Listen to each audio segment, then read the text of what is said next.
Exercise 11.5 question number 7 கொஷினை ப்ராப்பராக read பண்ணுங்கள். கொஷினை ரீட் பண்ணிட்டாலே என்னென்ன கொடுத்துருக்காங்கன்னு தெரியும். அதை வச்சு ஆன்சர் ஈஸியாக கண்டுபிடிச்சிடலாம். இங்கே பாருங்கள், எ பைனாமியல் வேரியேட் கேபிட்டல் எக்ஸ் கொடுத்துருக்காங்க. ஒரு இருப்பு சமவாய்ப்பு மாதிரி கேபிட்டல் எக்ஸ்னு கொடுத்துருக்காங்க. அப்படின்னா பைனாமியல் டிஸ்ட்ரிபியூஷன் இஸ் கிவன். அப்படின்னா இருப்பு பரவல் தரப்பட்டுள்ளது. ஓகே. அதுக்கப்புறம் மீன் 6ன்னு கொடுத்துருக்காங்க. சராசரி 6ன்னு கொடுத்துருக்காங்க. ஸ்டாண்டர்ட் டிவியேஷன் 2 கொடுத்துருக்காங்க. திட்ட விலக்கம் 2 கொடுத்துருக்காங்க. இதை யூஸ் பண்ணி அவங்க கேட்குற 3 கொஷினை ஈஸியாக ஆன்சர் கண்டுபிடிச்சிடலாம். ஸோ கிவன் பைனாமியல் டிஸ்ட்ரிபியூஷன்றது தெரிஞ்சு போச்சு. எப்படி கண்டுபிடிச்சேன்? கொஷினை ரீட் பண்ண a binomial variate capital X is given. ஒரு இருப்பு சமவாய்ப்பு மாதிரி கேபிட்டல் எக்ஸ் கொடுத்துருக்காங்க. இதில் இருந்து பைனாமியல் டிஸ்ட்ரிபியூஷன் தெரிஞ்சு போச்சு. அதுக்கான ஃபார்முலா தெரியும். P of capital X is equal to small x equal to NCX P power x Q power n minus x. n equal to 0, 1, 2, 3 etc. up to n. Okay. So அப்போ இந்த formula தெரிஞ்சு போச்சு, தெரியும், எழுதிட்டோம். அதுக்கப்புறம் மீன்னா என்ன? அது மீன் ஈக்குவல் டு 6. அதாவது சராசரி என்ன கொடுத்துருக்காங்க? 6ன்னு கொடுத்துருக்காங்க. அதுக்கப்புறம் ஸ்டாண்டர்ட் டிவியேஷன் திட்ட விலக்கம் என்ன கொடுத்துருக்காங்க பாருங்கள், 2ன்னு கொடுத்துருக்காங்க. இதுக்கான ஃபார்முலாலாம் கண்டிப்பாக நீங்கள் படித்து வச்சுருப்பீங்க. படிக்கலைன்னா கூட படிச்சுக்கலாம், ஒன்றும் பிரச்சனை இல்லை. Mean of the binomial distribution இருப்பு பரவலுடைய சராசரி என்பி. ஸோ அப்போ என்பி ஈக்குவல் டு 6ன்னு எழுதலாம். அதே போல் ஸ்டாண்டர்ட் டிவியேஷன் திட்ட விலக்கத்துக்கான formula square root of NPQ equal to 2. இதை நம்ம ஸ்கொயர் பண்ணோம்னா ஸ்கொயரிங் ஆன் போத் சைட் ரெண்டு பக்கம் வர்க்கப்படுத்தோம்னா என்பிக்யூ ஈக்குவல் டு 4ன்னு கிடைக்கும். இது ரெண்டுத்தையும் சால்வ் பண்ணி பிக்யூஎன் இந்த வேல்யூலாம் கண்டுபிடிக்க போகிறோம். இதை 1ன்னு வச்சுக்குவோம், இதை 2ன்னு வச்சுப்போம். இப்போ ஈக்குவேஷன் நம்பர் 2வை 1ஆல் டிவைட் பண்ண போகிறேன். இப்போ N P Q divided by NP equal to right சைடில் பாருங்கள் 4 டிவைடட் பை 6. NP கேன்சல் ஆகிடும், Q மட்டும் இருக்கும் லெஃப்ட் சைடில். 4/6 ரைட் சைடில் இருக்குது. 2ஆல் கேன்சல் பண்ணுங்கள். அப்போ 4/6 2/3ன்னு எழுதலாம். இதிலேருந்து Q உங்களுக்கு கிடச்சிரும். Q என்ன கிடைக்குதுன்னா 2/3. Q கிடைச்சதுன்னா Pயை ஈஸியாக கண்டுபிடிச்சிடலாம். அதுக்கான ஒரு கான்செப்ட் நம்மளுக்கு தெரியும். P plus Q equal to 1. இதிலேருந்து நம்ம Pயை ஈஸியாக கண்டுபிடிச்சிடலாம். ஸோ அப்போ P equal to 1 minus Q. ஏன்னா Q தெரியும், நம்மளுக்கு P வேணும். இதிலேருந்து P என்னது 1 minus Q. ஸோ அந்த ஃபார்முலாவில் அப்ளை பண்ணோம்னா P equal to 1 minus Q பாருங்கள் 2/3. ஸோ அப்போ LCM ஐடியா யூஸ் பண்ணுங்கள். டினாமினேட்டரில் 3 இருக்கும். 1 × 3 3, 3 - 2ன்னா கிடைக்கும் 1 கிடைக்கும். ஸோ அப்போ P என்ன கிடைக்குது 1/3ன்னு கிடைக்குது. ஸோ இது அழகாக பாக்ஸ் மாதிரி போட்டுக்கும். நம்மளுக்கு P வந்து என்ன கிடைக்குது 1/3 கிடைக்குது. குட். P தெரிஞ்சு போச்சு, Q தெரிஞ்சு போச்சு. நம்மளுக்கு N வேணும். இங்கே NP ஈக்குவல் டு 6ன்னு தெரியும். NP ஈக்குவல் டு 6ன்னு தெரியும். இதில் போயிட்டு n தான் கண்டுபிடிக்க போகிறோம். P கண்டுபிடிச்சி வச்சுருக்கோம் 1/3. n × 1/3 equal to 6. So n equal to 3 × 6 n × 1 n 3 × 6 18. n 18 தெரிஞ்சு போச்சு. P 1/3, Q 2/3. ஃபஸ்ட்டு கொஷின் என்னான்னு போய் பாருங்கள், மீதெல்லாம் ரஃப் பண்ணிடலாம். இப்போ இதெல்லாம் இதை வச்சு ரஃப் பண்ணிவிடுவோம். இப்போ நம்மளுக்கு என்ன கண்டுபிடிக்கணுன்றதை பாருங்கள். நம்ம கண்டுபிடிக்க போகிறது ப்ராபபிலிட்டி மாஸ் ஃபங்க்ஷன், நிகழ்தகவு நிறைச்சார்பு. ஏற்கனவே ஃபார்முலா உங்களுக்கு தெரியும், எழுதியிருக்கும் பாருங்கள். தெரியலனா கூட திரும்பி எழுதிக்கிங்க.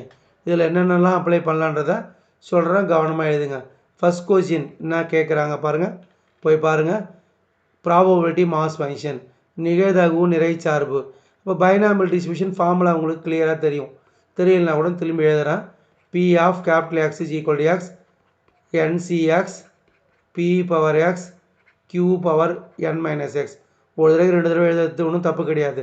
ஸோ இப்போ ஆன்சர் பாருங்கள், நம்ம ப்ராபபிலிட்டி மாஸ் ஃபங்க்ஷன் நிறை சார்பு கண்டுபிடிக்கிறோம். ஸோ இப்போ P of capital X is equal to small X, என்னன்னா 18 போடுவேன், பினா 1/3 போடுவேன், கியூ வந்து 2/3 அப்ளை பண்ணுவேன். Okay, N C X 18cx, P power X, P என்னது 1/3, 1/3 ஹோல் பவர் எக்ஸு, எக்ஸ்னா எக்ஸ் தான். கியூ பார்த்துக்குங்க 2/3, Q 2/3 whole power n minus X, என்னது 18, 18 மைனஸ் எக்ஸு. இது எழுதிட்டோமா? இதுதான் அவங்க கேட்குறாங்க. இங்கே வந்து நம்ம அவங்க கேட்குறது என்னது, ப்ராபபிலிட்டி மாஸ் ஃபங்க்ஷன். அப்போ கண்டுபிடிக்க பார்த்து இங்கே ஒரு விஷயம் நம்ம கண்டிப்பாக செய்யலாம். n எது வெளியுன்றதை அவங்களுக்கு எக்ஸ்பிளைன் பண்ணலாம். n பாருங்களா, 0 1 2 3 அப் டு நம்மளுக்கு n என்னது 18 தானே கிடச்சிது. இது அங்கே எழுதலாம், எழுதலாம் எழுதலாம், தப்பு கிடையாது. ஓகே, ஃபஸ்ட்டு 1 முடிச்சிட்டோம். செகண்ட் 1 நம்ம கண்டுபிடிக்க போகிறோம். செகண்ட் 1 என்ன அப்படின்னு பாருங்கள். என்ன நம்ம கண்டுபிடிக்க போகிறோன்றதை கொஷினில் போய் பாருங்கள், அப்போ தான் கிளியராக ஐடியா கிடைக்கும். கொஷினில் போய் பார்த்தோம்னா நம்மளுக்கு என்ன கேட்குறாங்கன்னா, find probability of X equal to 3. நம்மள probability of X is equal to 3 கேட்குறாங்க. அப்போ ஒன்றும் இல்லை, இந்த ஃபார்முலா ஆல்ரெடி தெரிஞ்சு வச்சுக்கிறோம். Capital P of X is equal to 3.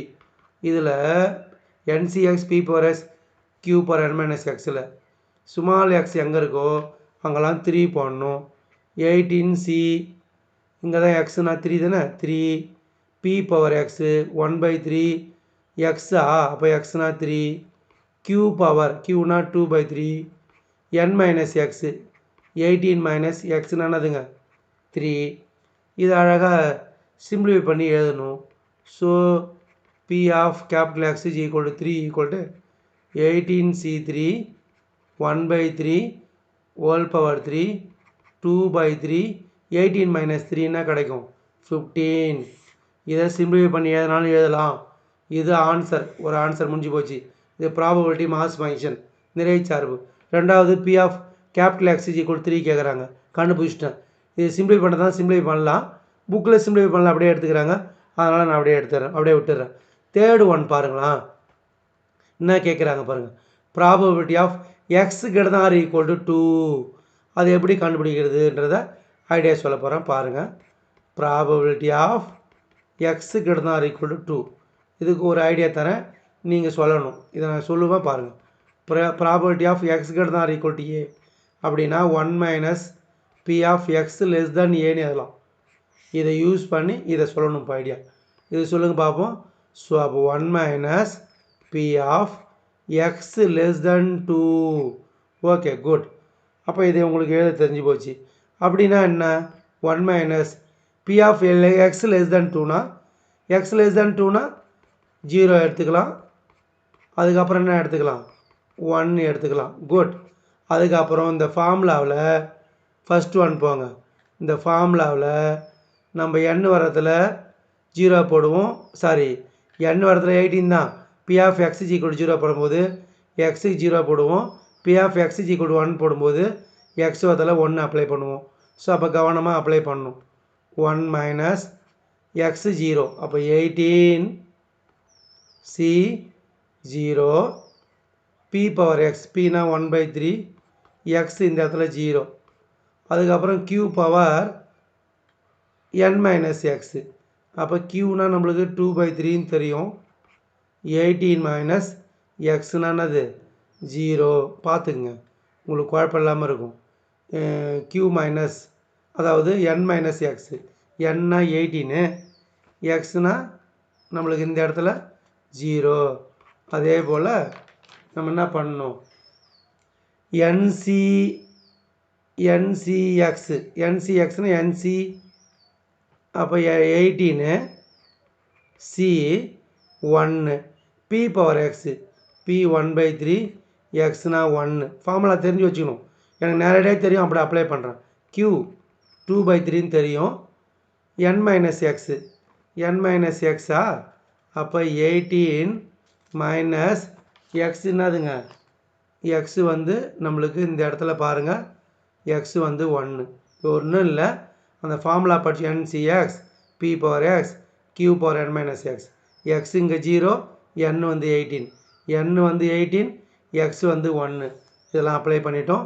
அதுக்கு அடுத்த ஸ்டெப்பில் 1 மைனஸ், இது ஈஸி தான், 18C0வும் 1/3 ஹோல் பவர் 0வும் 1 தான்.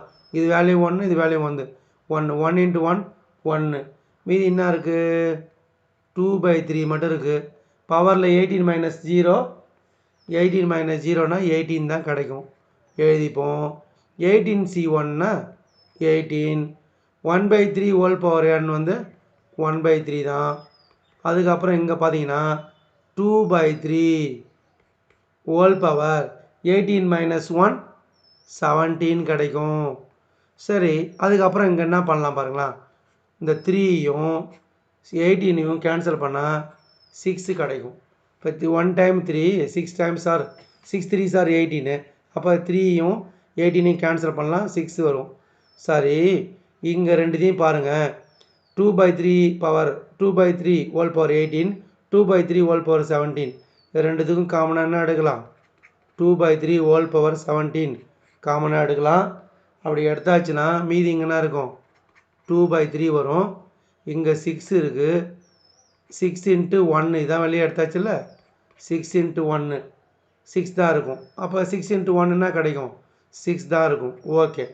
அதுக்கப்புறம் அடுத்த ஸ்டெப்பில் நம்ம என்ன பண்ணலாம் அப்படின்னா, ஈக்குவல் டு 1 மைனஸ், இது வந்து 2/3 ஹோல் பவர் 17 அப்படி தான் இருக்கும். இதை சிம்பிளிஃபை பண்ணலாம். 3 எல்சிஎம் கான்செப்ட், 3 டினாமினேட்டர் அப்படி வச்சுருக்கோம். 6 இன்ட்டு 3, 3 இன்ட்டு 6, 6 3s ஆர் 18, 18 + 2 20 கிடைக்கும். அப்போ நம்மளுக்கு ஆன்சர் என்ன கிடைக்குது? P ஆஃப், இதை கூட அழகாக எடுத்து எழுதலாம்.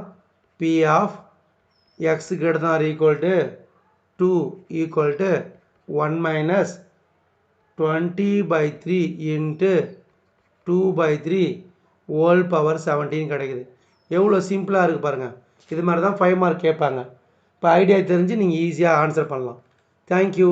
நல்லா கொஷினை ரீட் பண்ணுங்கள், என்னென்ன கொடுத்துருக்காங்கன்றதை பாருங்கள், அதுக்கேற்ற மாதிரி என்ன கண்டுபிடிக்கணுன்றதை தெரிஞ்சுங்க. அந்த ஸ்கில் அந்த எழுதி பாருங்கள். அந்த ஒரு சமயம் நீங்களே பார்க்காம பார்த்து எழுதி பார்த்துட்டு ஆன்சர் சரியானு செக் பண்ணிங்கன்னா எக்ஸாம் உங்களுக்கு ஈஸியாக தான் இருக்கும். தேங்க்யூ.